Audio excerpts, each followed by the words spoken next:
So it is good day to you, huh? Very good to see your light, your brightness, your divine presence.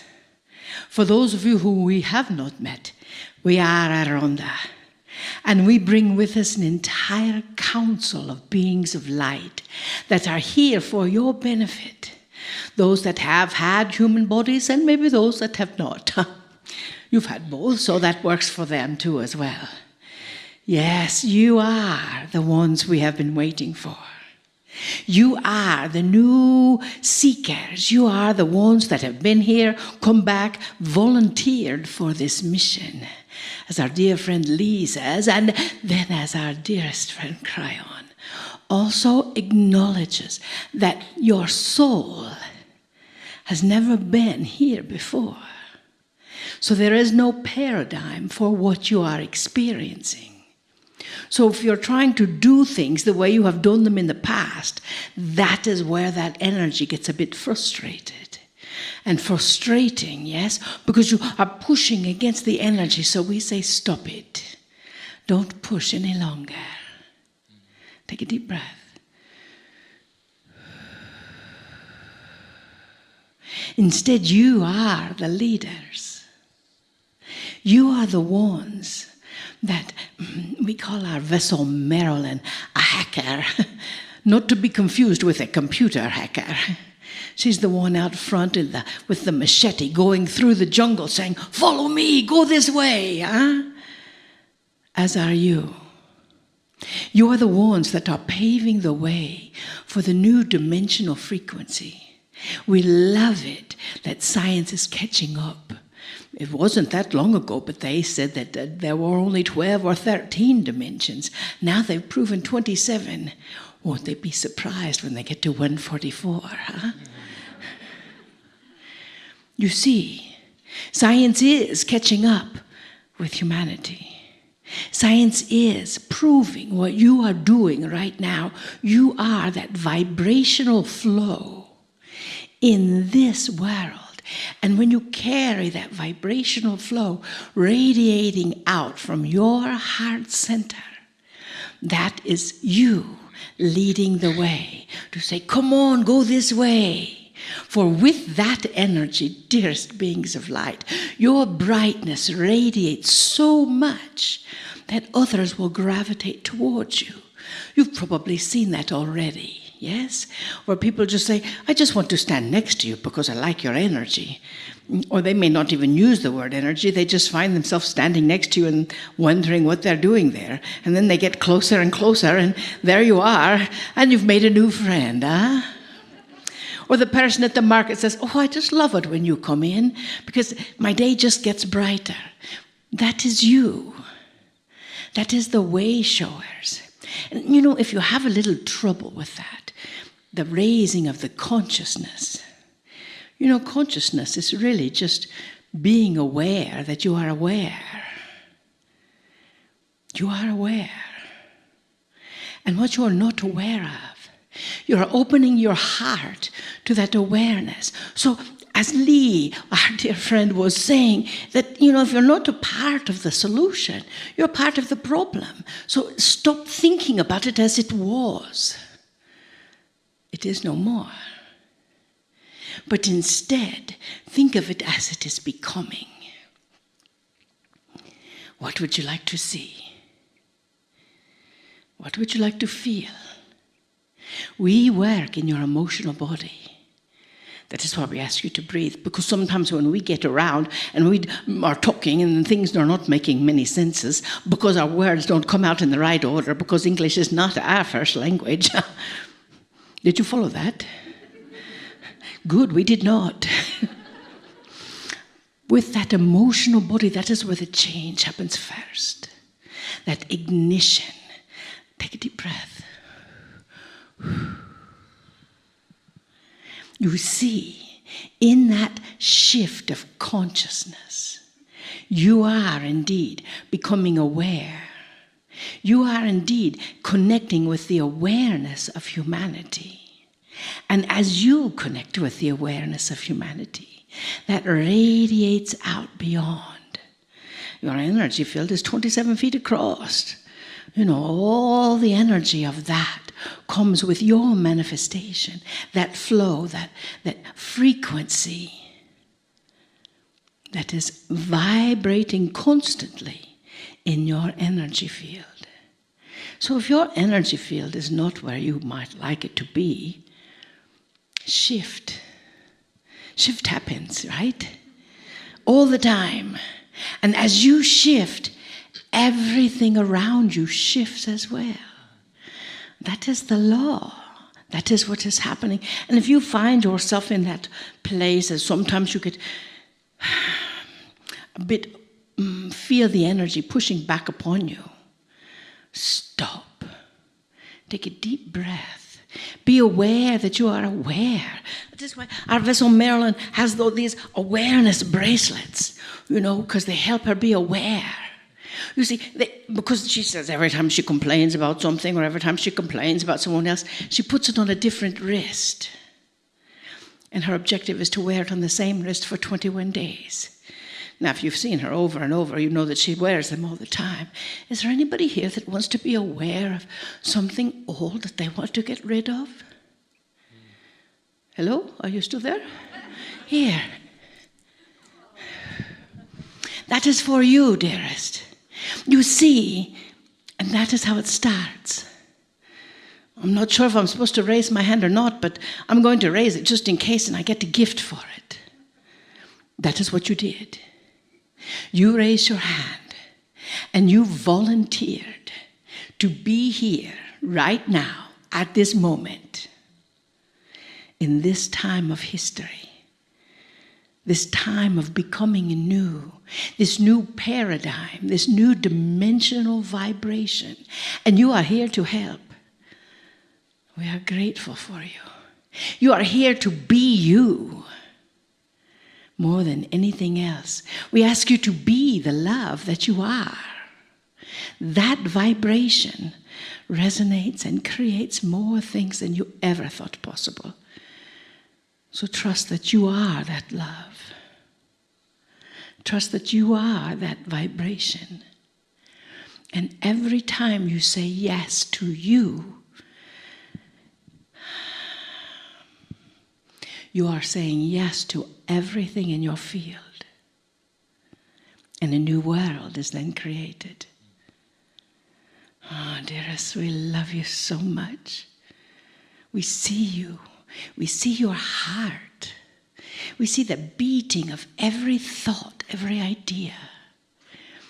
We see your pain sometimes, and we see your tears sometimes. And that is all right. It just washes the face. You see, it is truly simple. So if you are acknowledging the simplicity of you, trust that you are here at the right moment, at the right time, because we know you are. You are the ones we are waiting for. We love you deeply. We honor you for your courage to come back here. And we bid you namaste. Namaste. Greetings, dear ones. I'm Kryon of Magnetic Service. We wish to continue the message of Adirondack. But before that, I'm going to do something I have been doing now for over a week. The town we speak from is Santa Fe, New Mexico. Not too far, another major city, Albuquerque. And you would say, well, you're in modern civilization, but still, the ancients who walked this land are well known, and their places and their tribes are still here. And dear ones, one of the most active portions of that scenario are their ancestors. And so despite the thought of a major city or a current culture, the ancestors who are ancient are here in the room. More than just honoring, It is something I wish to do as a greeting. I greet those ancestors and I ask them permission to continue with something that they know, that they will smile at. In a minute, I'll give you their message to you. Dear ones, there's an old saying from an old energy that says you're born alone and you die alone. Now, physically, you know that's not true. Because when you're born, there are those around you helping. Often when you take your last breath, there are those around you. But it's a metaphor of a consciousness paradigm that says you're on your own. You come in by yourself and you leave by yourself. And the intimation of that, the message of that, if you hear that, is that during that lifetime, from birth to death, you're still alone. And that you got to do everything yourself. And I would like to tell you, dear one, that that particular phrase is something you can mount on the wall and frame and label it past. Well, that used to be the way of it. And that is the way you were taught. And all through that life, therefore, if you wanted to get ahead, if you wanted to do anything, you had to have help. This was also captured by almost every spiritual system on the planet, who said, well, yes, they're actually born dirty, and if you want to then do something of your life, and if you want to die and not be alone, we got help for you. All you have to do is this, this, and this, and this. It's an old paradigm, dear ones, that is past history. Let me give you the new phrase. You're born magnificent, and you die magnificent. Because this new energy of this new earth that you are just beginning to see starts to give you insight and intuition that says you are indeed in a paradigm you've never experienced before. That your soul, as many times as it's been here on this planet, it's never seen this. And in that, dear ones, your soul is aware, expectant, and knows what to do with it. Where does your help come from? And we have told you for 30 years, inside. For inside of every single human being is a piece of creation. And that piece of creation is not just a fact of the dirt of the earth. It has a personality, if you wish. It has love, if you wish. It has help. I want to give you a metaphor that I hope you don't forget. It has to do with duality and consciousness and light-dark energy.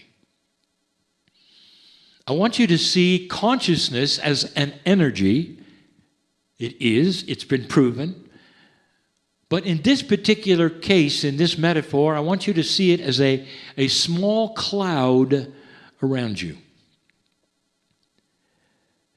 Let's make that cloud about 26 feet wide. And wherever you walk, that cloud is around you. It's not anything that can be seen, but in this particular metaphor, let's see it. The cloud is in black and white. It isn't really, but no perception you have on this planet can see interdimensional color. So you see it in black and white. And for eons, that cloud has been a dirty gray. And that is the cloud that has been carried in consciousness through all of humanity. Every single human, no matter where they are. And every so often there will be a human who has a cloud which is much clearer, perhaps a cloud which is even white. And that particular human will be an outcast. Eventually, no matter how shamanic, no matter how many miracles, and the human will almost always be eliminated. A little too much to comprehend, a little too different perhaps, didn't fit in with all the other gray clouds. But here's what I want to tell you that you didn't expect. That higher self of you, that soul part of you, which is inside of you, it's a multidimensional source inside you, and it comes with something you didn't really expect. It comes with what I'll loosely call an entourage. Now let's linearize the entourage just for this example, because this is what I want you to see. Around each of you, outside of the cloud, is that entourage, which I'm going to linearize, and I'm going to call it a group of angels. Now that's for you, because humanity believes in angels. Now to you, angels and almost every single belief system that exists are helpers with the Creator. Beautiful helpers. Beyond saints even, pure and light. They appear when you need them, and they are powerful. And that is your idea of angels, and so that is what we are going to put there. Now I'll tell you in advance, that's the children's version. They're much more powerful than that. And they don't look like humans with skin and wings. Mostly female. They don't look that way at all. But they're around every single human being for life. They come in with you. They're born with you. You're not alone. They live with you every single second of the day. And they die with you. And your last breath, you and they get together. And you go across the veil. And then you remember. And you have that party and you have that reunion we've told you about. You really are made of many parts, dear ones. You think you're not. You think you're singular, but you're not. So I want you to think of this for a moment. That cloud around you. What color is your cloud? Well, interestingly enough, in this new energy, so many old souls are starting to have a different, more enlightened consciousness. Now, by enlightened, I mean by this, willing to see more. Not stuck in one paradigm, but aware that things are changing, perhaps even a tingling feeling that you're here in the right place at the right time. And in this metaphor of a cloud of consciousness, that cloud is beginning to clear. And instead of a dark gray or even a light gray, it's a shade of white. And now, because of that shade of white, the entourage, which is angelic, is allowed in. Do you see why? As long as your cloud is of a consciousness of an old, darker paradigm, the angels cannot even get next to it. They can't touch it. That's your choice, your thinking, your consciousness. Everything that is you creates that color of consciousness. But as you start allowing things to happen in your life and you start understanding, you might be different than you thought. Not everything spiritual as it seems. It may be much bigger. It may be things you don't understand, but you're okay with. Because part of an enlightened soul means I don't understand it, but I know it exists. I don't have to figure it out to participate in it. That is an enlightened consciousness at any level.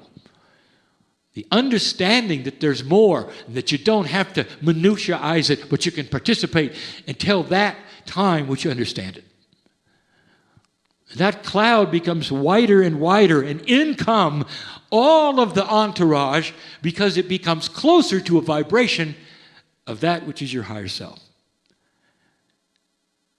So that cloud that you've carried in a darker energy for eons in past lives at a certain color is now starting in black and white to become lighter and whiter.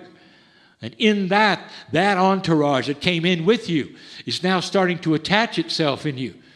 And how does it look to you, dear ones? I'm going to talk about that tonight. There will be those who see this metaphor, this paradigm that I'm talking about, and you can't get past the linear. And you'd say, well, I haven't seen the cloud and I haven't seen the angels. Cryon's wrong. Instead of understanding, these are metaphors for a consciousness that's dark or light. And that the angels is a metaphor for your magnificence and your help. And, are you ready? For that which is your spiritual intuition. As soon as that consciousness starts to clear, in come that part of you which is sacred and gives you directions. It gives you directions for your life and for your health. All of the things that you've asked for are starting to be there. That's the help from the angels, which are not angels at all. They are magnificent, intuitive energies that you've earned that have stood outside of the dark cloud all your life. Until now. That's how it works. Many humans don't like that. They want a complete and total outside source. They want to give it a name and it comes in and helps them, saves them, takes them someplace. And I'll tell you this, you don't need it. You're already magnificent beyond anything else. And as you start clearing that cloud, dear ones, and it starts to get whiter and whiter, your own magnificence creates your own miracles in your own life. And you're here, some of you, because of it. And that is beautiful. And it's true. And it ought to ring in common sense to you on how God works with the creation that is the human being. That's what's going on in this energy. And Adironda was right. Your soul's never seen it. Not on this planet until now. And the ancestors? What's their message as they've been listening to this? They said it's about time. And they'll smile. And they'll say, someday, you might even realize you can control the weather. And so it is. And take a breath and let it out. And another breath.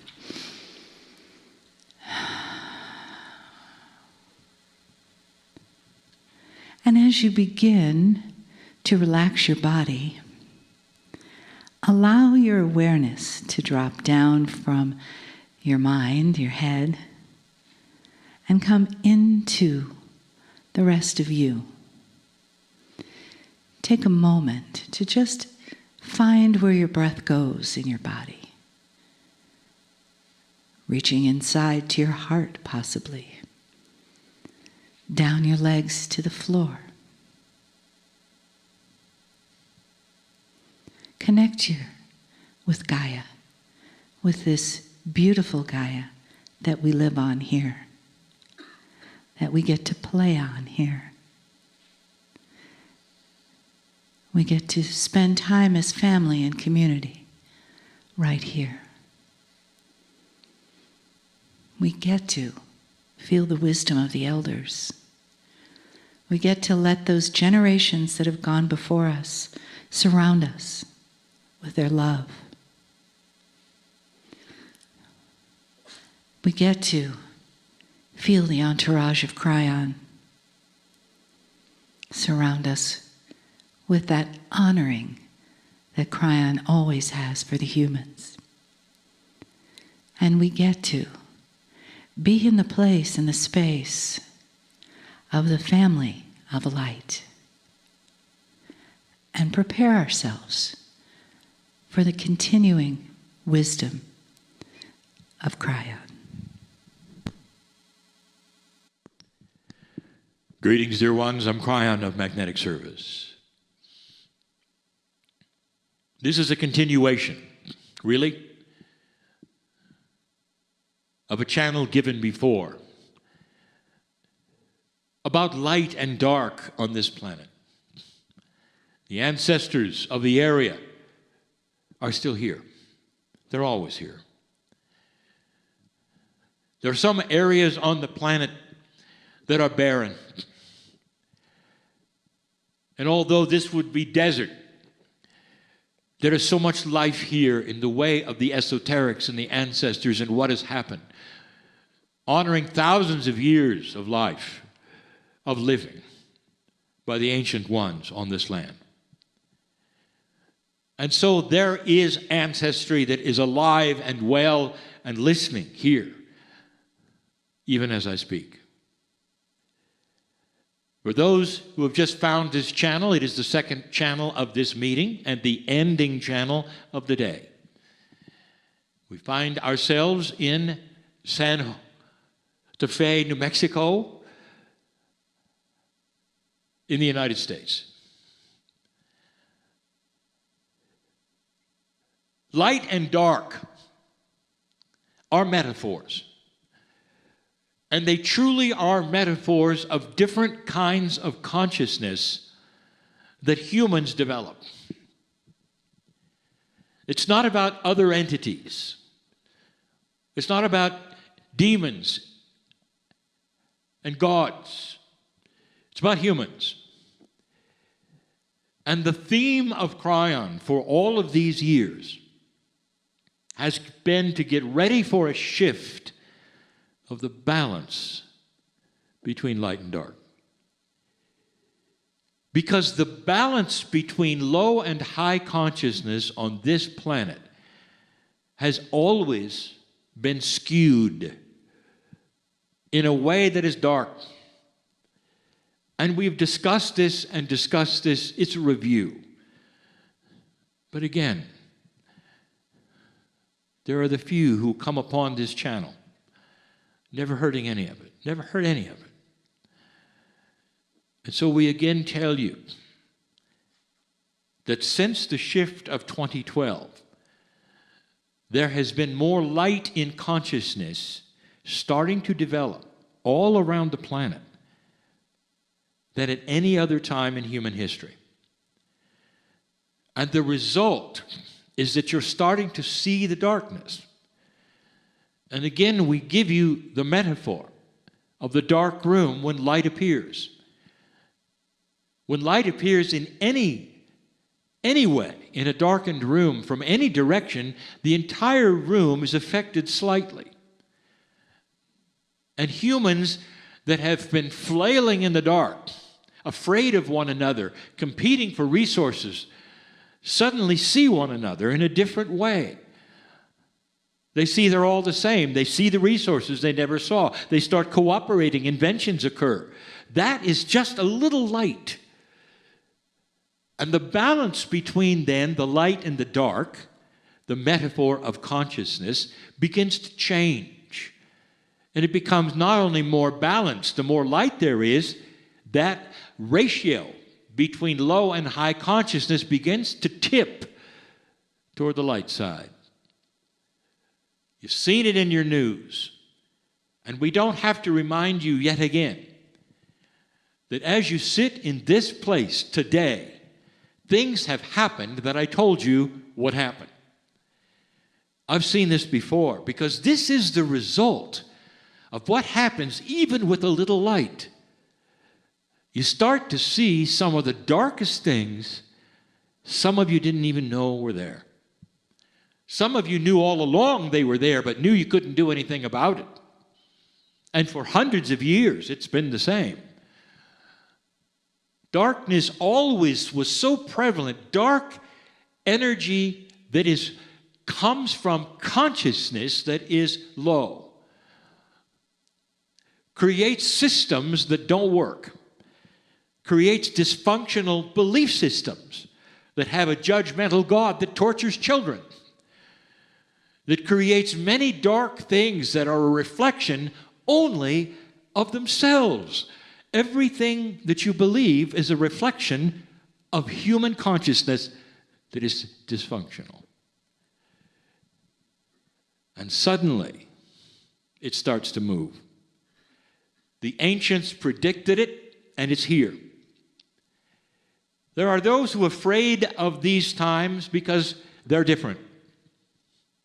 They're afraid of these times because they don't see through the curtain that's coming. There are those who would say this is the beginning of the end because they don't recognize anything in history that mimics it. Nothing has ever happened before that's like today. Therefore, the end is coming. It's the fear of the unknown. What if the future, dear ones, not the immediate tomorrow future, but the future that's measured in decades, what if it contained an increased light? So that there would be a time when you can all see each other, feed each other, all be warm. There would be no competition of resources. Inventions that would correct these things would be prevalent. New governments. The beginning of a planet that did not torture itself or war with itself. What if that was the coming future? It hides behind a veil. And the veil is scary. You've never been there? Therefore, it's bad. This is a reflection of a dysfunctional, dark mind, deciding in advance of what's coming, even though all around them there's indication that light is what's coming. And then there are the ones who say, look, we are starting to see some of the darkest things in human nature we have never seen before. We are seeing sexual slavery. We are seeing this, we're seeing that. It's almost like they upended the barrel that's been in the backyard for 50 years and all of the rats and the worms crawl out. Dear ones, they've always been there. You just never opened the barrel. That's what you're seeing. The darkest of the dark will be revealed, and some will say, we're doomed. Because of this, they've never seen it before. They'll see it in the news and say, point to it and point to it and point to it, never understanding it's always been there. And now, because there's more light on this planet, the ratio of light and dark is going to be extremely meaningful in cleaning up things that are inappropriate. Things that are inappropriate. That's what's coming. Slowly. But you're seeing it all through the news. You're seeing abuses that are being shown, and light is being shown in these places. And then others are coming forward and saying, it's here too. And it's not just in this country, it's everywhere. And you know what that leads to? Eventually it will go to the countries that have been hiding it forever. We'd rather not have you see really what they're doing. And there will be a gasp from the planet when they see adults beheading and chopping off the limbs of children for political reasons. And your heart will hurt and you'll cry. And you'll say, woe is me, this place is awful called earth. This is who we are, not knowing it's who you've always been. But the light is starting to shine in a way that's going to stop it. That's the news of Kryon. And there will be those who say, no, it's wrong. And I'll always say the same things. Dear ones, you are dearly loved for all of your opinions. But let me just say, talk to me in 20 years. We'll take a look and see where it's going, where it's been. Rest easy in the arms of God, knowing that you are seen and that synchronicity and intuition is starting to become a way of life. Expect benevolent things, dear ones, and it's like a menu that you're ordering and you'll get them. Because the consciousness you have that is starting to emulate light has energy. And that energy can actually change that which you think is chance meetings or being in the right place at the right time. It's like you're designing a reality. And there will be those who object to that and say, well then, I see, so only the light workers to get to design the reality and everybody else is going to hell. And here's the message. Dear one, this is worldwide. Light is worldwide. Go take a look. It's not what you expect. It's not for one and then the other gets punished. It's for everyone. You're going to see an entire planet involved in aha experiences, where the darkness of confusion and dictators start to hide because they're so ashamed, because everybody can see it. Ashamed will be a new word, because you're going to see it everywhere. Those have been doing certain things certain ways. That has to do with the light and the dark. And this is where I'm going today. Something new I want to share with you. Have you noticed in the way things work on the earth that there is something that almost everything that you study has in common? In consciousness, there's the yin and the yang, and you call it duality. There seems to be a polarity in everything. If you're a student of chemistry, you know about catalysts and polarities. You know the push and the pull of chemistry, and how when you push one thing in one direction, it pops out in another. That is the rules. If you're a physicist, you really know it, because every single rule of physics that you know at this point has a strong and weak force. Everything is polarized. That's the way things work. Weather, it works the same. All over the planet, one thing moves in one direction, pushes it someplace else. There is a polarization of energy, temperature, all of that. It's a system of reality, all the way down to the atomic structure. Magnetism itself is polarity. It's caused by atomic structure, one atom with too many electrons seeking one with too few. And that's magnetism. It's polarity. It's the yin and yang. Now, why am I telling you that? Because, dear ones, it's everywhere. Some time ago, we gave you a channel that told you that your Akashic memories are going to start to change. That in an older energy that was darker with consciousness, that you tended to remember the dark things. And that in your Akash, you would have things that might have happened in past lifetimes. But the energy would always be negative. You don't wake up in the middle of the night because you had a good experience in your Akash. You wake up because you had a bad one.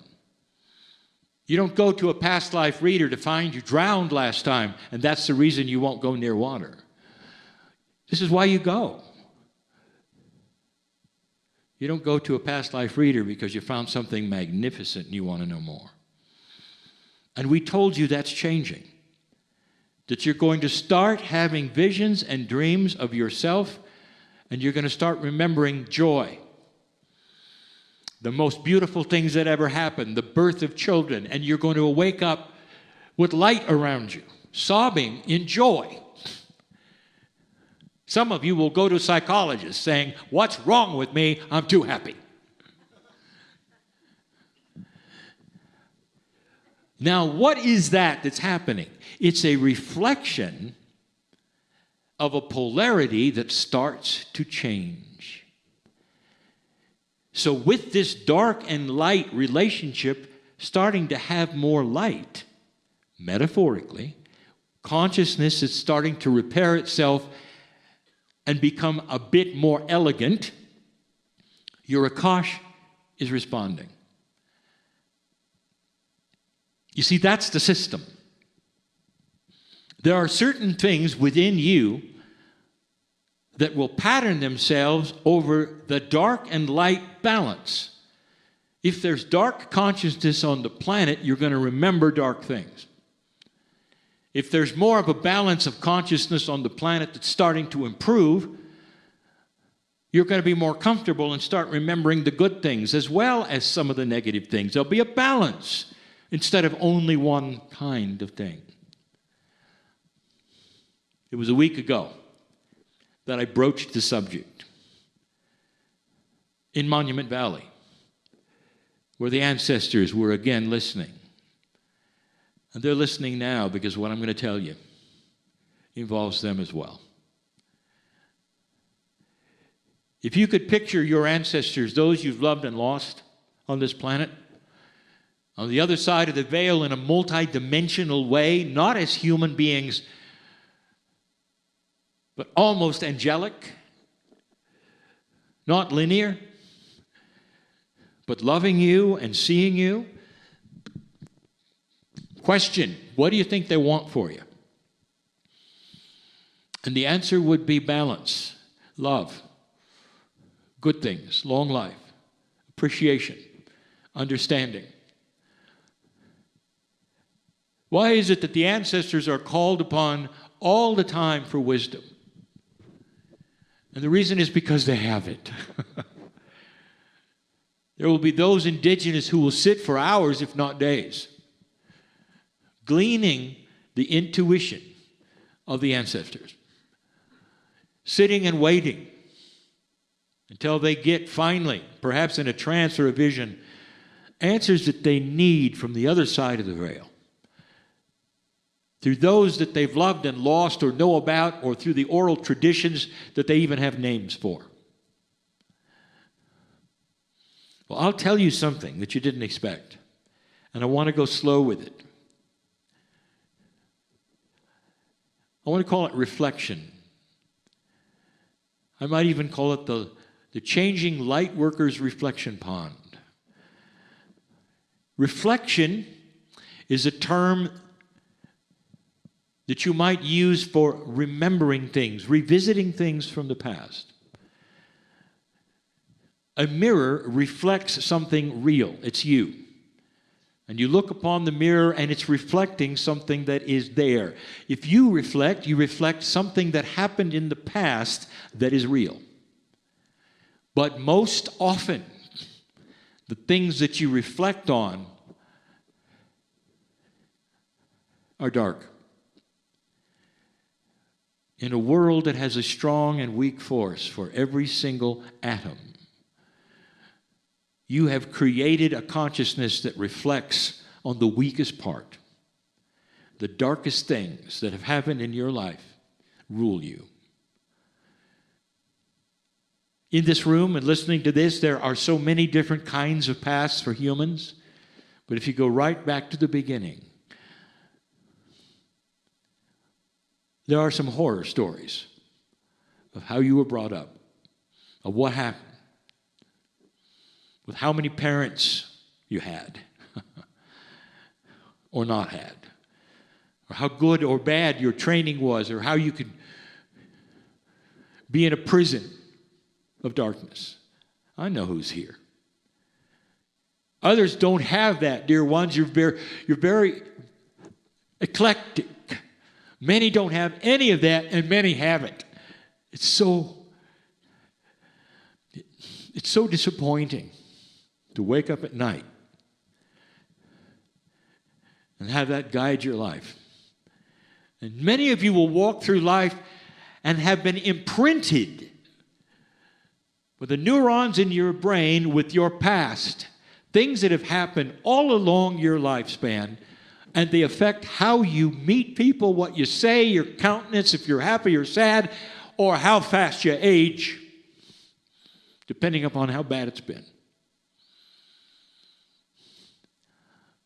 I bring it up again. I have to. I always want to. Because God knows the sorrow of a mother who's lost a child. And sometimes that defines the rest of the mother's life, period. She can't get through it. Oh, there'll be time when she stops crying and mourning to a certain degree, but every time it comes back, it's just like it was there in front of her, reflecting in all its awfulness. And to the last breath, that's who she is, the mother who lost a child. Now I'm going to ask you, what is wrong with this picture for a child of God? What is wrong with this picture for a human being that has a higher self? And I'll tell you, because there's no yin and yang. There's no polarity. There's only the weak force. That's all you got. And every time you go there is sorrow. Where's the light? And that's what I want to tell you, is that if you believe what I am telling you about strong and weak force, light and dark and polarity, it has to be there. And it's going to win out over the darkness. There'll come a time, dear ones, if you start working on this, where you go back to those places of reflection, and with the darkness becomes light. To the mother who's lost a child, you go back to that point, and instead of seeing the horror and the remembrance and the heartsick and all the things, all of a sudden, you see the face of the one you lost who is still with you saying, Mom, I love you.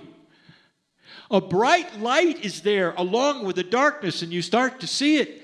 And you start to say, I want the light part.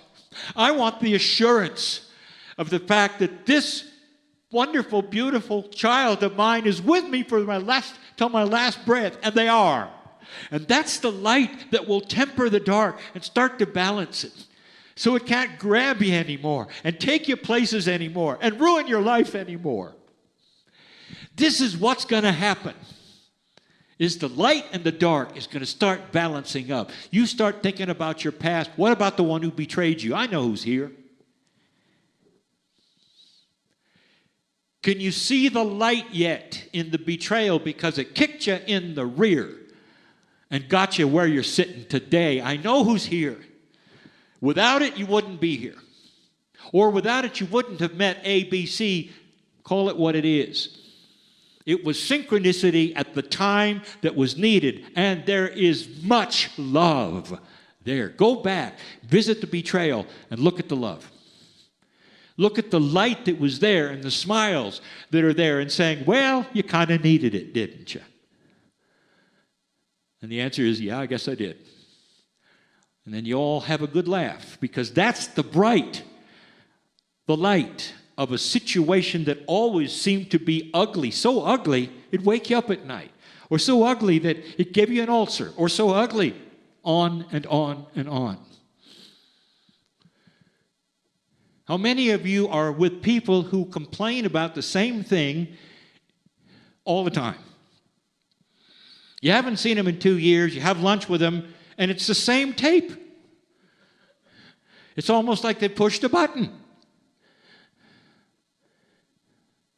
You'd like to tell them about that, wouldn't you? Maybe those things won't define them anymore. Maybe there's a balance coming if they allow it. If they allow it. Where there might be an other side of the story that they might see, which is more appropriateness, more brilliance, more light, with the angels surrounding you, and start to cover those memories in love and compassion, so you can actually go there and be sad, but it won't control you. It won't make you burst out in tears anymore. And you can see that it's different than it was before, because you are becoming a balanced light worker in the pond of reflection. That's the hope of a new consciousness for those who are willing to say, I am an enlightened person, defined as a human being who knows that there's more. That could even be a scientist, a human being who has not made up their minds they know everything. There has to be more, and they're not being confused with the fact they can't minutiaize it or understand it, but they can use it. all of you here and listening to my voice can use what I gave you today. When you revisit those things, you're going to start seeing they don't have the sting that they used to. Because the light is starting to show and give you a whole different perspective. Oh, the event is the event. But the angels were holding your hand even then. And they want to do it right now yet again and say, things are not always as they seem. Everyone you've loved and lost is still with you in a very precious way if you look. And the love is the love, and you hadn't lost it till your last breath. It's what you have to give your children as well. If you tell them now, it'll help. That's the system in its benevolence and its beauty and its joy. Because light is starting to win. Slowly. Starting to win. Slowly. Not fast enough for you. But you got plenty of time, dear ones. And a lot of lives to come. To enjoy a planet that's starting to lift itself up to a place that you will be proud of someday and want to be in. I celebrate that time. I've seen it before. It's coming. That's the legacy of Kryon. To tell you about something you don't believe yet, but you will as it takes place. And so it is. So it is good day to you, huh? Very surprised. Very good to see your light now. All your storm mothers are activated and your star fathers are shipping out and cheering you on, and all of your cells are moving in the right direction, and your telomeres are expanding right here in Santa Fe, New Mexico. Who would have thought that there'd be such a brilliant energy right here? You see, you never know what is going to happen to you. That is what we want you to understand and acknowledge in the cells of your body, because this year is a catalyst for change. It all adds up to a 3. Woohoo! That means that things are shifting around. Things are changing for your highest good and for your highest joy. But you still get to be the one that says yes. You still get to be the one that says, I can do this. I am volunteering for this mission. I am acknowledging the love and light from the star mothers. We give gratitude to the dearest Amber Wolf for her teaching. And we give gratitude for you chose to be present here. And we want to tell you a little story about things that can happen when you are choosing to be present. We had someone mention this morning the elephants in Thailand. And we go to the elephants in Thailand every couple of years. And last time we were there, we witnessed something that we've never encountered before at an elephant rescue park. You know, elephants have a new part of their brain, have an old part of their brain that carries the wisdom of their ancestors. You know, you have that same part. It has remained dormant for a while. Are you ready to activate it? To have all the wisdom of your ancestors right here, right now. How many times have you said, well, if I knew then what I know now, huh? Well, we were out and we were given a gift to be taken out into a crowd of elephants. Something happens to you when you have baby elephants and the grandmother elephants all there together. And elephants are very big.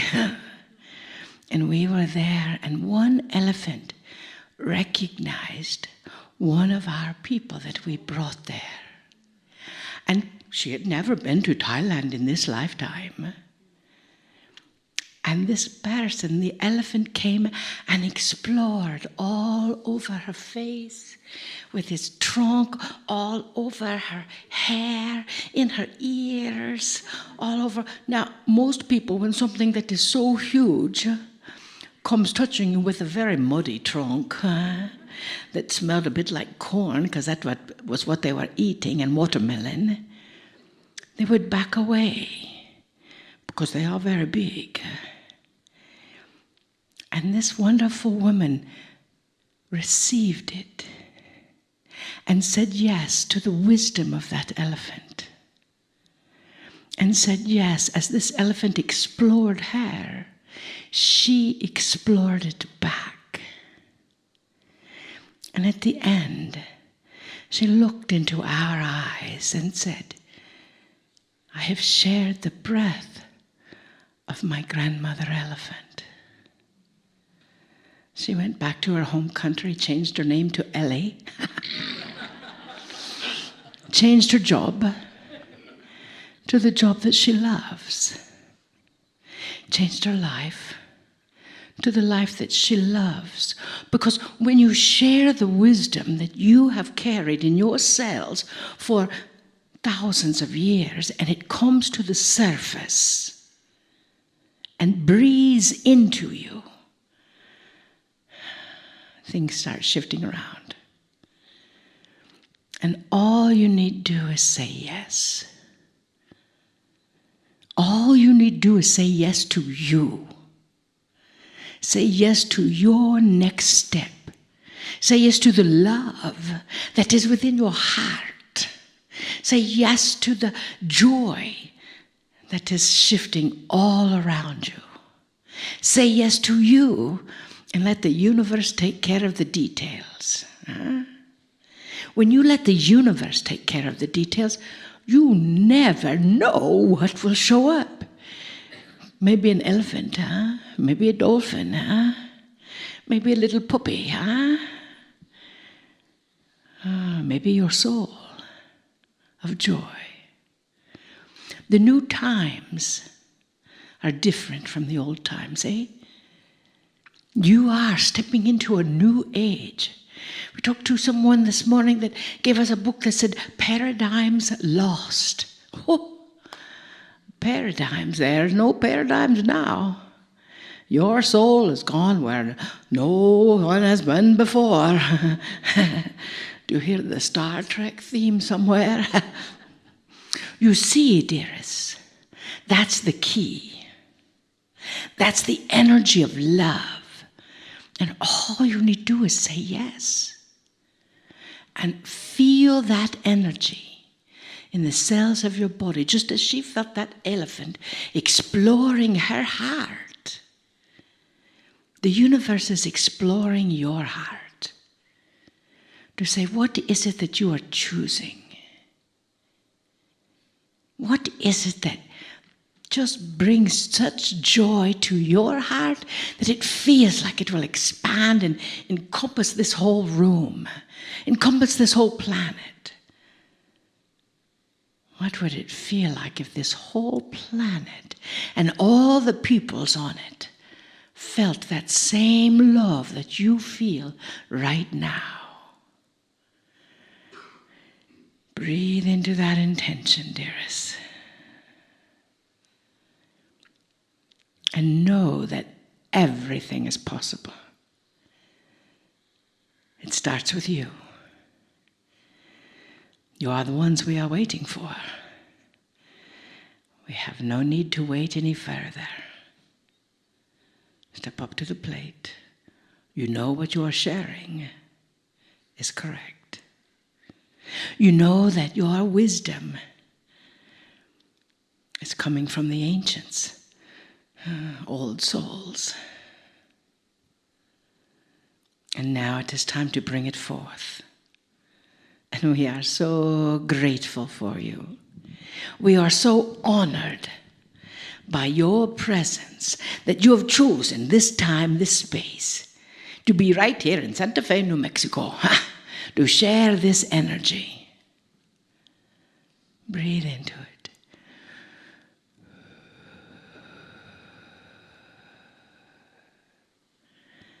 Oh, we love you deeply. We see you. We see your heart. We see your soul. And we love you even more for it. We see the wisdom of you. And that excites us. We honor you for your courage. And we bid you namaste. Namaste. Greetings, dear ones. I'm Kryon of Magnetic Service. I wish to continue the theme of love.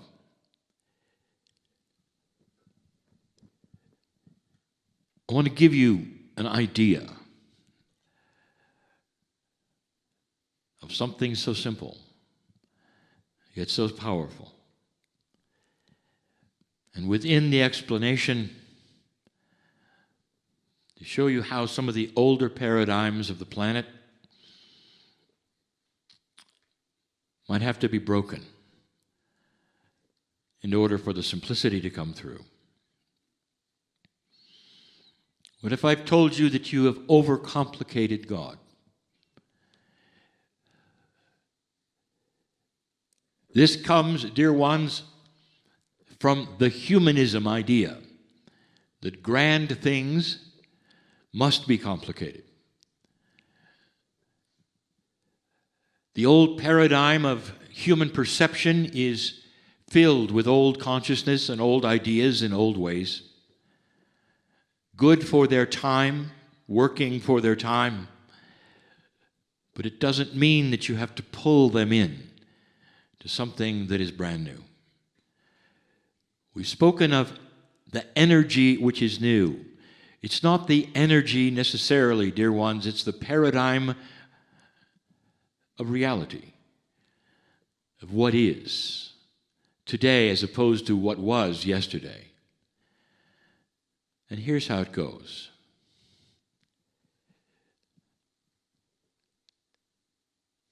I've heard people say, Kryon, we listen to you. We like what you have to say, and we're starting to apply some of it.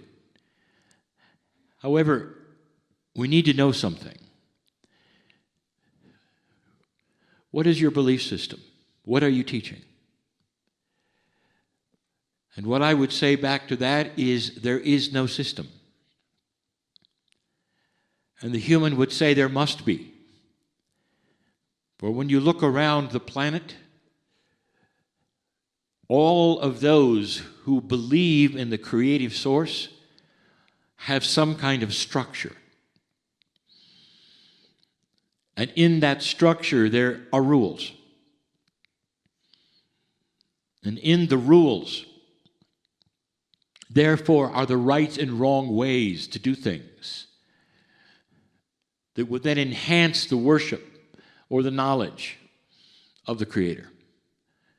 Kryon, in that, where do you fit? What do we tell our friends when we say we want them to hear Kryon and they say, well, what are the rules? What's the system? I want to ask you something. What if, just for a moment, follow this idea that you could pretend for just a moment that your soul could stand before the Creator of all things, all by itself, and suddenly the eyes of God were on you, and you could ask the question to the creative source, what is your system?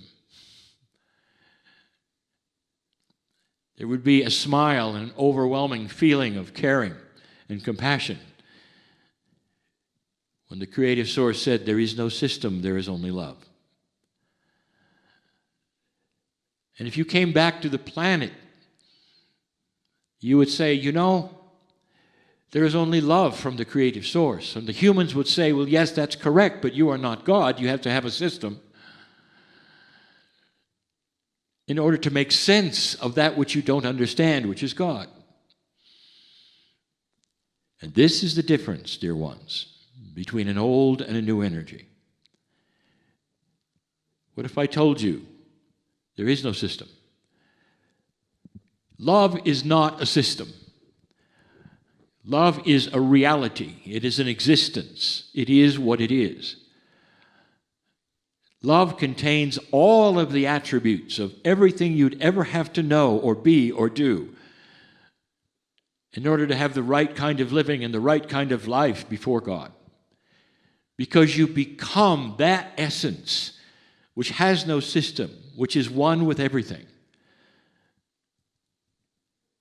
There's so much that we could tell you here that is starting to shift and change. You know this. We've said this before, that when a human falls in love with another human, in those first days, when it even affects your system and you feel just a little crazy, and it's beautiful, that should tell you right then, if one of you asks the other one, well, let's stop for a moment and analyze the system. You don't, because there is no reason, because love is pure and complete. And if it's true love, it lasts a very long time because of those attributes. If you walk into nature, dear ones, in the middle of the trees and the forests,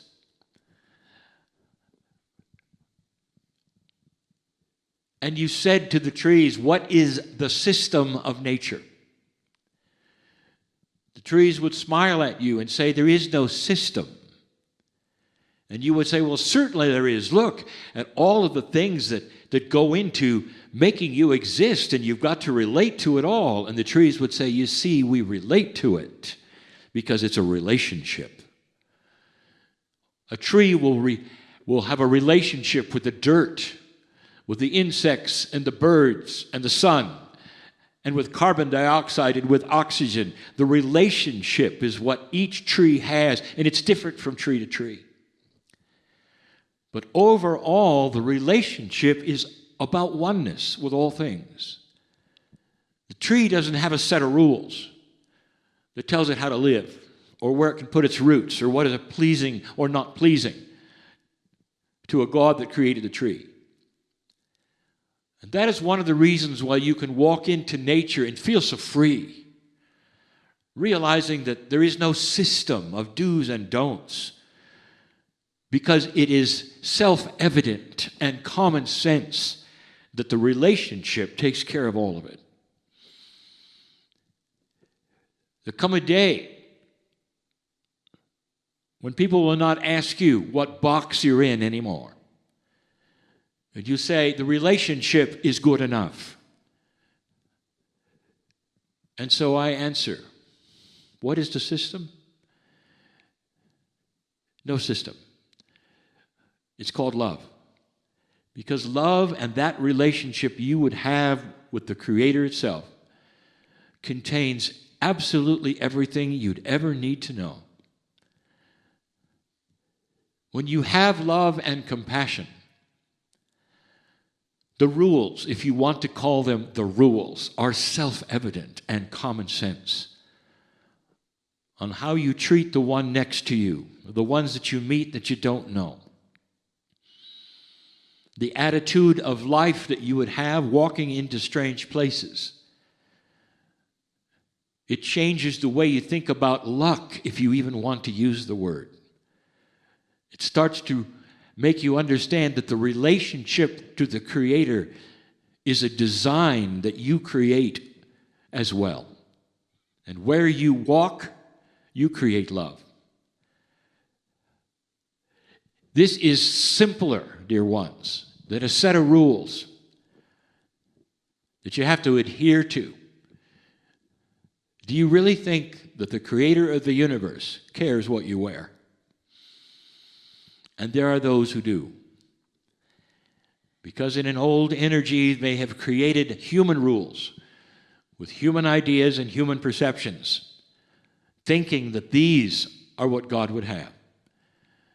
and in a new energy on this planet that is starting to appear all by itself because of what you've done. And this shift starts to become self-evident. More and more will turn away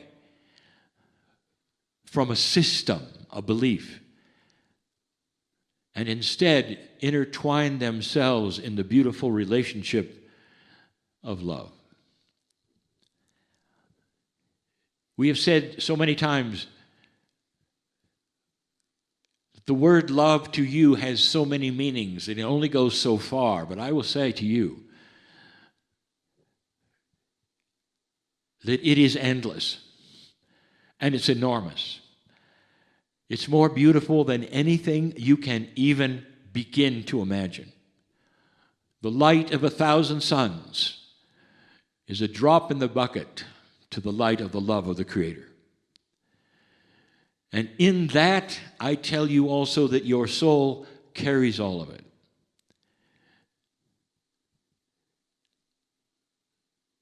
When the prophet Elijah walked into the field, he was going to ascend, and he knew that. And the ascension of Elijah is a metaphor for who humans are.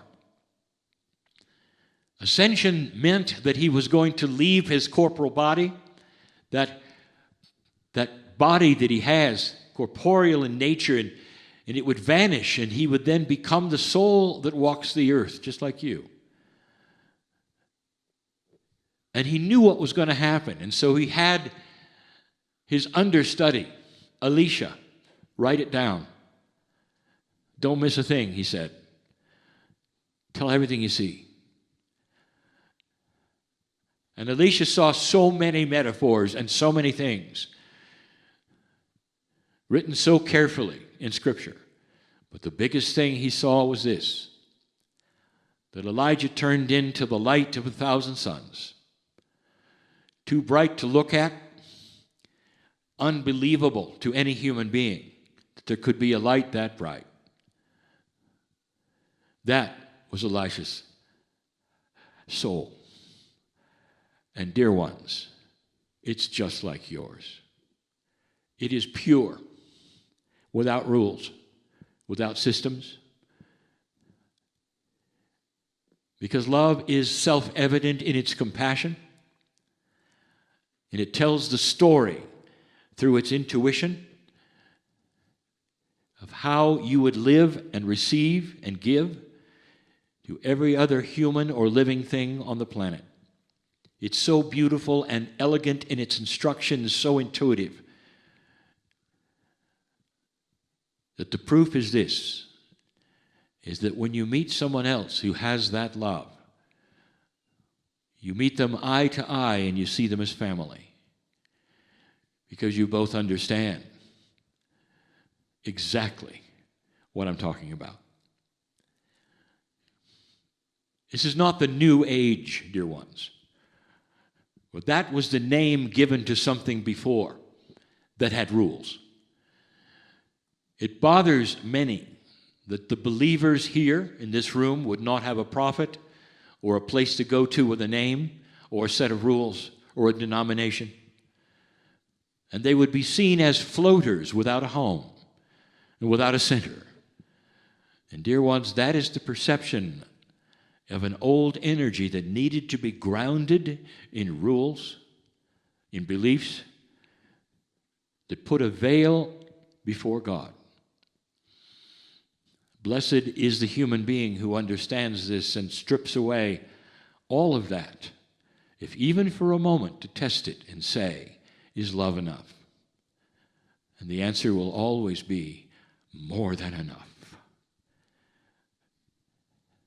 This is the message we will continue to give on this planet that continues to change with new paradigms that become self-evident. And so it is. Surround your heart with gratitude. This is the time to say thanks for all that brought you to the chair today, this weekend. whatever that pilgrimage may have been for you. Your heart can overflow with gratitude that you are here and you are part of the energy here now, forever. The energy stamp right here in this family, in this room. And as you allow that gratitude to expand more fully, let it encompass your whole body. Let a beautiful cloud of gratitude surround you and give you a cocoon of light. And feel supported and loved by the energy in the room, by the staff and the presenters, by the entourage of Kryon.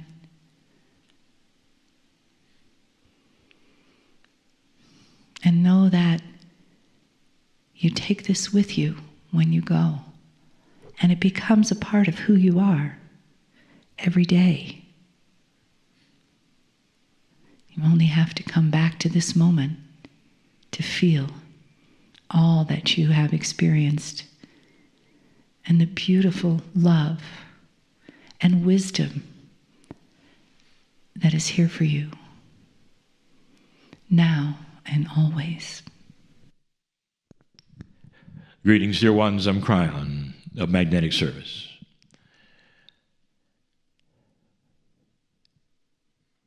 When you take a look at the various places on the planet, some of them have different energies, even in the dirt.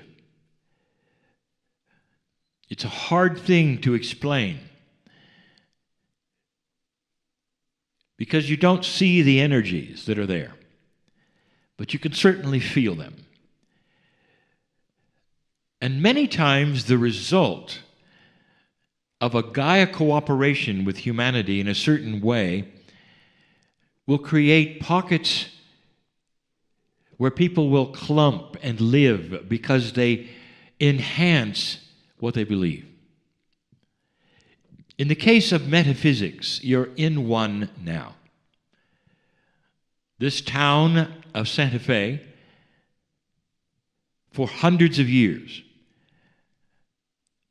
even before your culture arrived, the land here was felt as a healing place, a healing land. And you have then that phenomenon where Gaia supports the human being who decides this is where they want to be, to live, to heal, to meditate.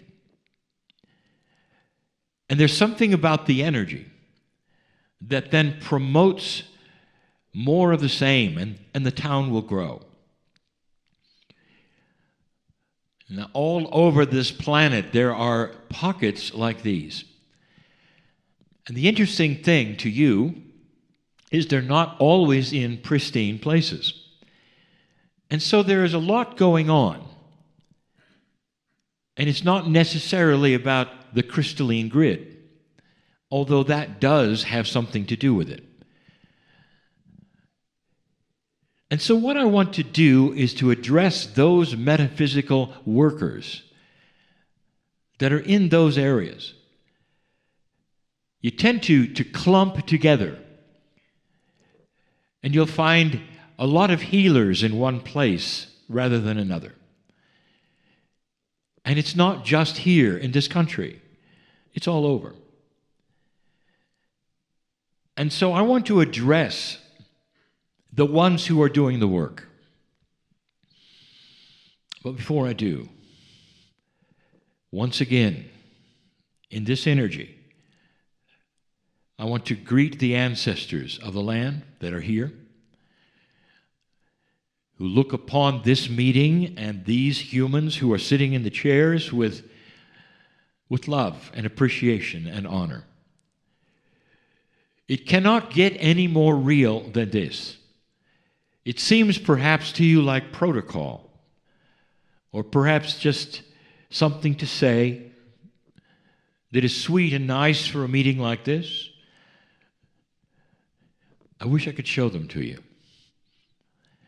Multidimensional energies on this planet are changing.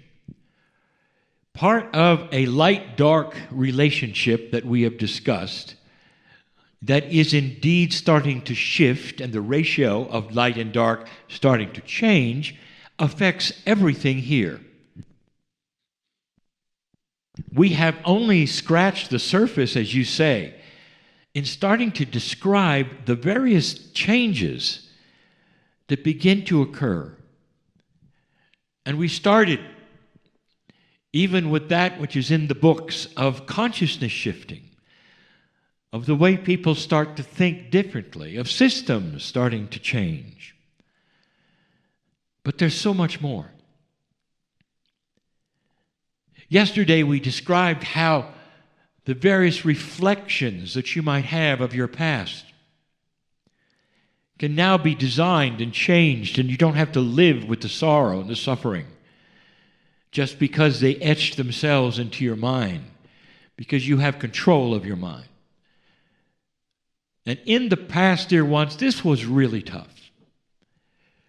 It was tough because darkness always seemed to win.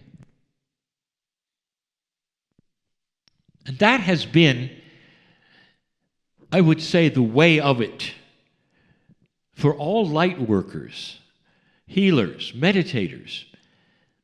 It has been tough. Now, almost every healer here or listening to my voice is probably aware of a continuing, what I will call, expression. And what I'm telling you is that this is not the only time you have done this.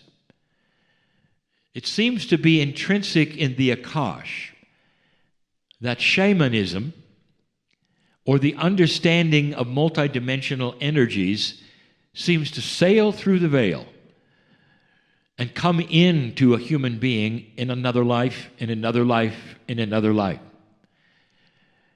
And so healers begat healers begat healers. And so most of you who are so strong in these things have done it before. And that in itself carries an akash, a remembrance, a reflection of when it didn't work before because of old energy. In times perhaps where you were persecuted for it, or had to flee the country or worse. In times where those would burn you at the stake because they were afraid of that which you carried, which we now know today is simply light and love. Where energy was simply too strong in a dark place and it was misinterpreted. And so many of you healers that listen to me now, in these special places on the planet and their surrounding areas, know exactly what I speak of. The light-dark balance on the planet is beginning to change you. And there's been many reactions to this. And I want to talk a little bit about this. Number one, this planet needs you. You have a lineage of healing, meditating, facilitating. You might be what they call a prayer warrior, where your meditations change things, where you bring together others in a room and actually change things simply because you are there thinking in coherence. There are so many of you that do different things to help this planet in places like this. You're unique. And that's who I speak to now. Unique ones that have these gifts and have had them for eons. Sometimes a healer will awaken and become a healer again and will seek out the friends. Most of the time, a healer will awaken as a healer and become a hermit. And the reason for that should be obvious. Is because it didn't work before. And the more people that surround you, the less chance you have of survival or doing your work. And so what happens even in the tribal days, is that the healer lived on the outside of the village and the members of the tribe came to them one at a time. Unfortunately, you were also linked somehow with the weather.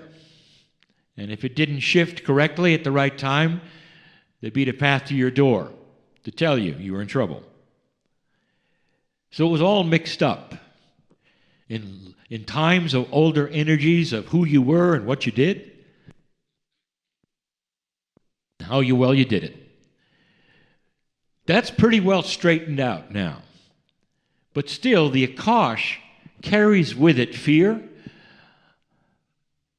darkness, and all the things that happen to you because of the gifts that you carry today. So the very first thing I want to say to you is that there is light where there wasn't before, even in the past. Even that Akash which you carry and you're afraid of because of the things happen can now have light where only darkness existed, because today you have the wisdom to revisit them and say that was an old energy, not representative of me today. It does not relate to me today. So you have the wisdom to go back and see it in the light. That is different. For heretofore, you've only been able to go back and see it as a horrible thing that affects you today. Wisdom is this way. You might say wisdom is a soft light that covers everything and allows you to see situations and events, personalities, and make soft decisions on all of them based upon a wise countenance. No knee-jerk reactions, saying the correct things and being a wise person, even to your own Akash and your own life. That's a gift of a healer. To start to see themselves for who they are in a different light. That's the first thing I want to give to you as a healer, as a meditator, as a prayer warrior, as a facilitator, as a helper of human beings, as a life coach, that you always have been. And those talents carry through the veil, lifetime after lifetime. But it's time to drop the past, which has hobbled the future for you. That's only the first thing. I am speaking to a group of light workers and old souls who are about to explode in their abilities on this planet. Explode. To the point that they're not going to be just noticed, but you're going to be sought after. Because what you have works. It'll be the beginning of a situation, of a paradigm shift, where even the medical community says there are things we don't understand or can't explain, but we see it working. Already in certain countries, certain indigenous leaders are being invited to find the healers of their tribe, and those are coming into hospitals. And they're being welcomed. And the reason is because it works. I want you to remember that in the medical industry, at the core level of doctors and nurses and helpers, where the people are bleeding, really, really do want to help them. And sometimes the industry gets a bad name because of all of the politics and the other things that go into it. But at the core level, they want to help people. And so when the healers start to show up and they start to help people in unexplained ways, those doctors and nurses are not going to say, wait a minute, you can't come in because we don't understand how you're doing it. They're going to say, please come in and do it. We'll talk about why later. Because it works. And that's coming. But it can't come until you explode into this new, wonderful ability that is starting to kindle itself in all of you. I have so many suggestions. But the first one is you're going to have to drop the fear of the past. That was then, this is now. I just told you that your time is here. I also just told you that in your next life, you're going to continue. And that continuation is going to be a lot different than what you've experienced now. You'll awaken with a remembering how to do things, how to work with a multidimensional energy that others can't fathom and that you use daily. It's the beginning of an old soul revolution with that which can be seen so clearly with healing first. Well, this is what the public wants. Imagine reporting to a healer and not only having them balance your body to the point where your body starts to work with itself and the disease starts to ooze out of your cells. And it will. But imagine then, in subsequent years, when you remember and you can see and you look in the mirror, you're not aging as much. And then you start to realize your body didn't just heal, it took an instruction. An instruction that said, I'm balanced for a long time. I'm balanced past even that which I might eat, which is incorrect, because the body knows how to deal with it now and it didn't before. That's what you're looking at. Multidimensional energies that speak to the Akash and also to the innate of an individual. A full body healing doesn't just mean all the organs and the mental. It means the past. Imagine such a thing. This is the powerhouse that I'm talking about and the ones that I speak to.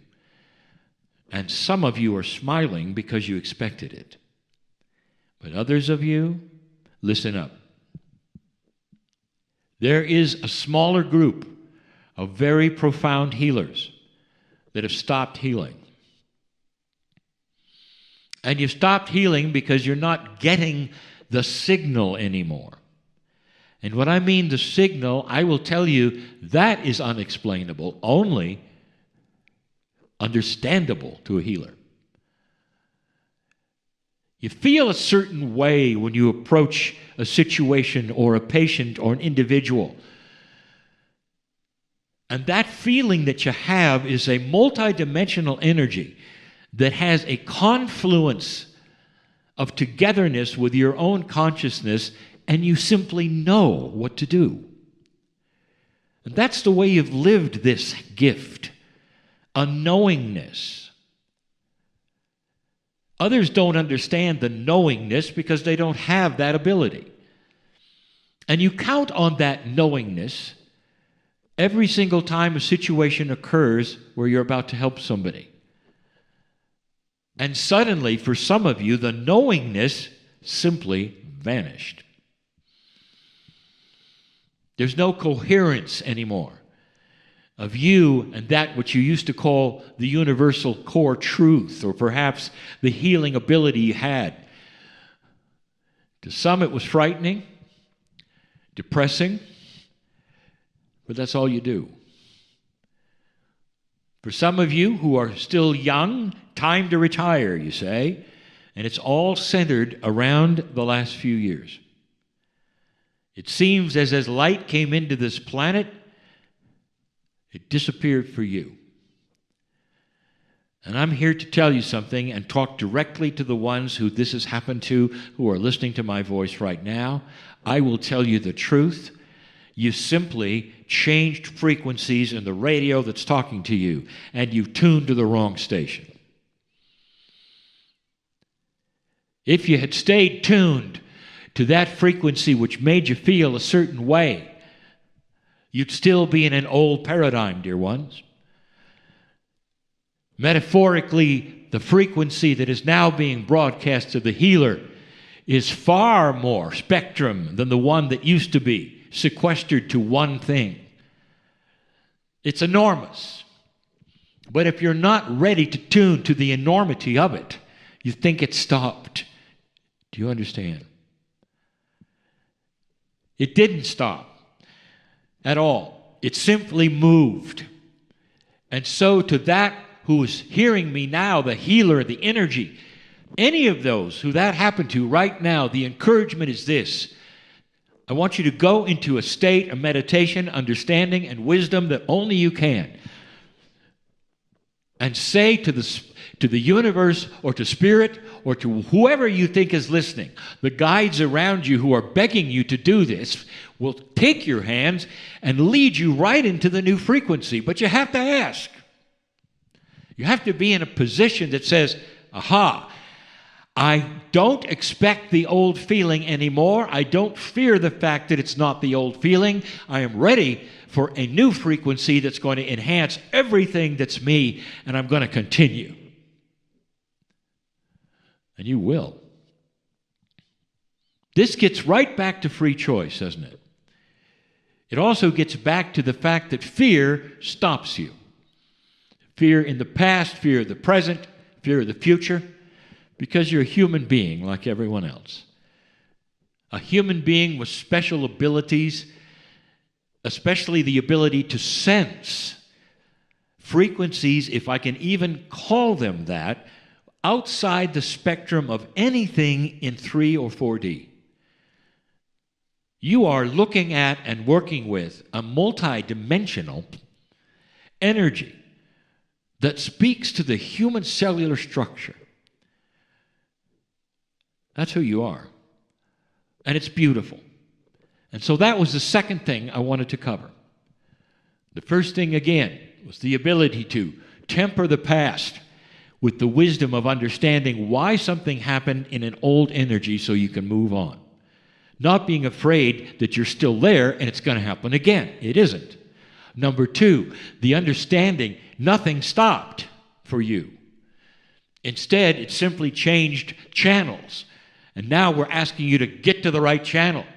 And it's not that hard because you have help. You have an innate inside you that knows you better than anything else, who's been sitting there yelling at you to change channels while you've been in depression and retirement of a healer. It's your choice. And now the third one, a review. Do you understand that the relationship to energy that you have always had is now different? The relationship to energy that you've always had is now different. And that means that the processes, procedures, and habits that you had before any shift occurred on this planet, you cannot then carry them into the new energy and expect everything to be the same. Now, this is controversial and always has been, because there are always those who will say, Spirit, God, whatever you want to call it, is the same yesterday, today, and forever. Therefore, Mr. Kryon, I'm not going to change a thing. God never changes. And I'm going to say to you, I agree with you, dear ones. The love of the creative source is pure and has never changed and never will. But your relationship to that always changes. And the relationship to that creator is what is the tool set of the healer. You've got to change your ways.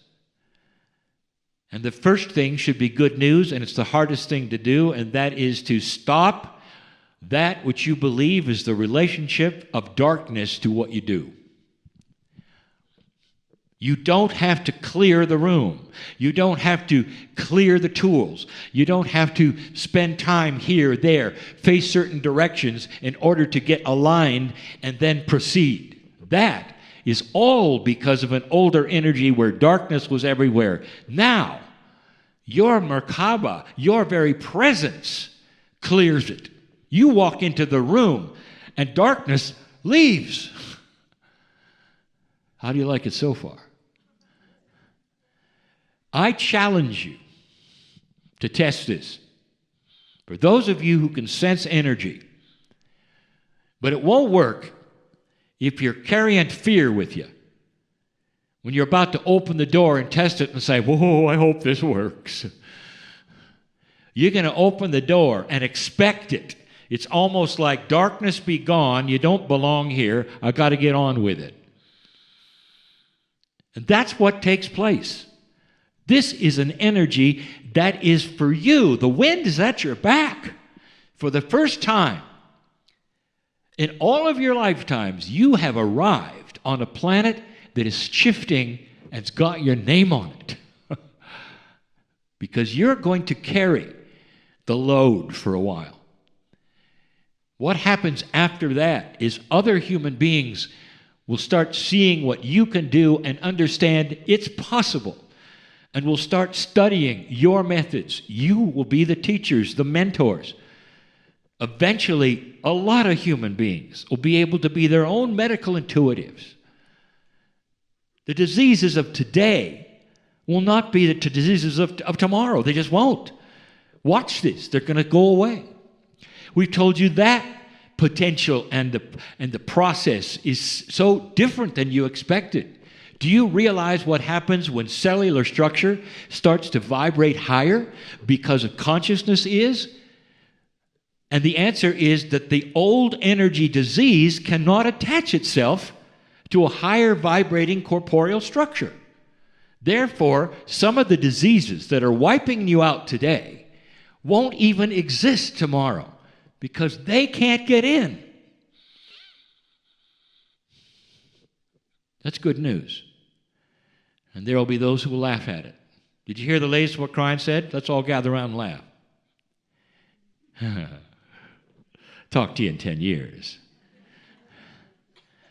And that's always my answer. Humanity is starting to lift itself up, slowly. Different places faster than others. There are places on this planet that will stay dark almost to the last moment. You'll find dark pockets, almost as though low consciousness has to be somewhere until the last moment, when it will then clear. I told my partner some time ago that his next lifetime will be in one of those pockets that's clearing, and that his job will be to help with the clearing.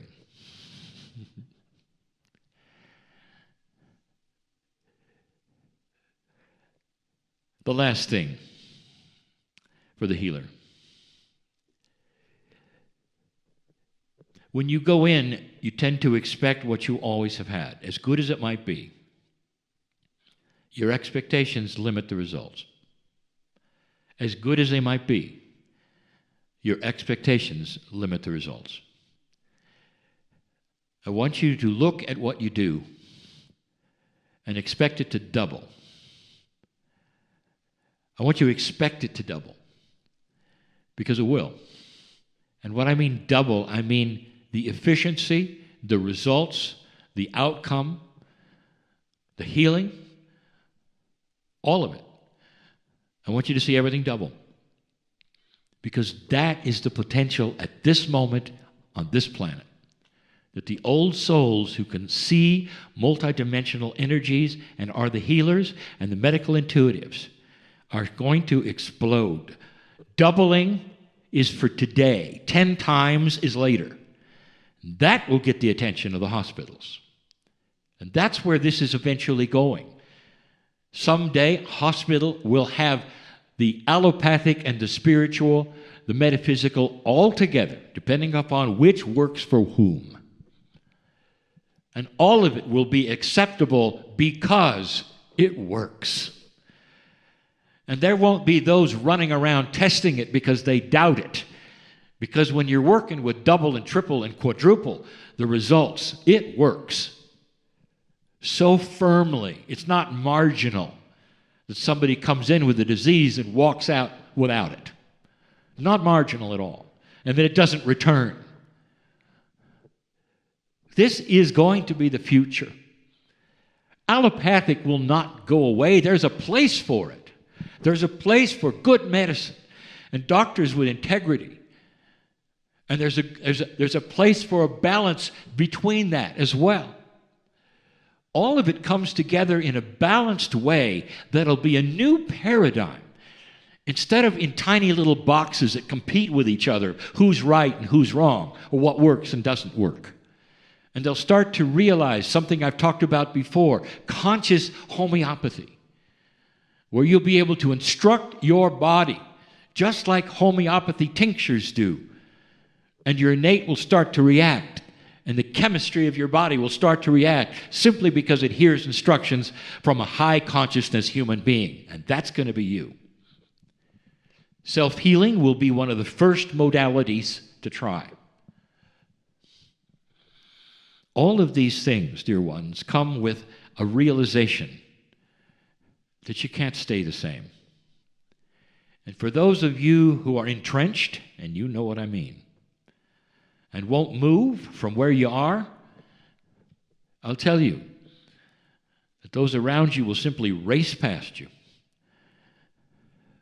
And the angels around you will look at you and beg you to get on with it.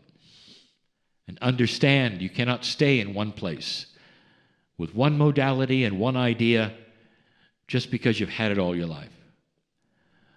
Be open to things you don't expect. Look at every door of the future as a benevolent door. When you walk through it and there may be a non-benevolent thing that takes place, you deal with it because you carry the light. And the non-benevolence that may occur will go away quickly and will scamper. In other words, what I'm telling you is solutions to things that had no solution are at hand, because you carry more light than you ever have before. You are not a victim of this planet. You are not a victim of a system. All of that is starting to change, because when you walk through a door, you're going to expect things.